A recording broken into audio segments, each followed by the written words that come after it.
विधि आ कोनो विधि एकटा विशेष महत्व रखने अछि। ई सेहनता तखने पूरा होइत जखन बर बनब। लगन आबि गेल छै, मौका के फायदा उठाओ। लेकिन हाँ, बाबू के कहियौन जे कनि धौआ पर कम ध्यान देथि, तखने हैत चुमान, ज हटाब धौआ सँ ध्यान।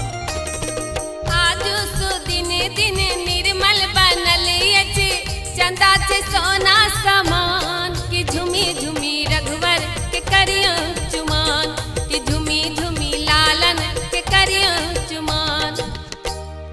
आज सो दिने दिने निर्मल बनल अछि, चंदा से सोना समान। कि झुमी झुमी रघुवर के करिया चुमान, ये झूमी झूमी रघुवर के करियोन झुमान, ये झूमी झूमी रघुवर के करियोन झुमान।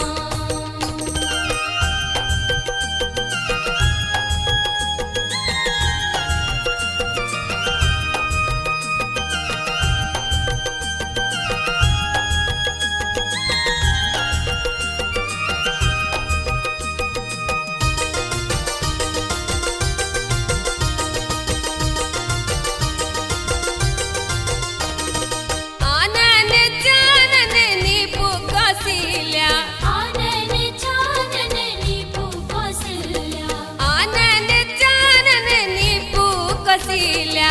गजमोती गजमोती चौका पुरान, कि झुमी झुमी रघुवर के करिया चुमान। ये झूमी झूमी रघुवर के करियोन झुमान, ये झूमी झूमी रघुवर के करियोन झुमान।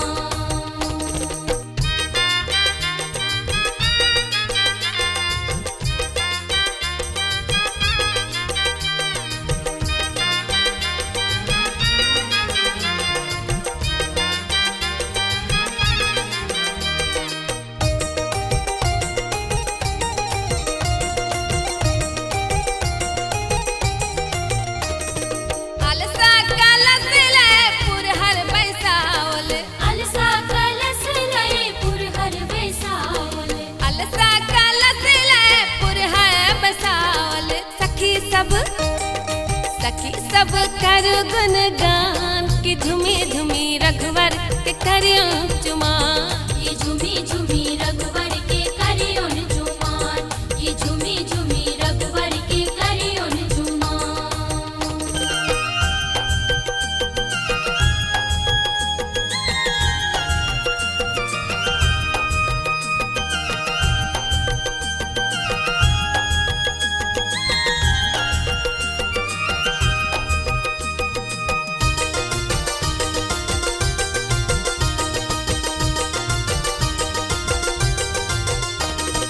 काचा ही बांस के डाला बुनायल, काचा ही बांस के डाला बुनायल, काचा ही बांस के डाला बुनायल।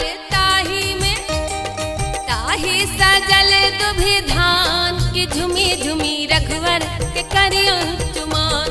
ये झूमी झूमी रघुवर के करियोन झुमान, ये झूमी झूमी रघुवर के करियोन झुमान। आज सो दिने दिने निर्मल बनल अछि, चंदा से सोना समान। कि झुमी झुमी रघुवर के करिया चुमान, ये झूमी झूमी रघुवर के करियोन झुमान, ये झूमी झूमी रघुवर के करियोन झुमान, ये झूमी झूमी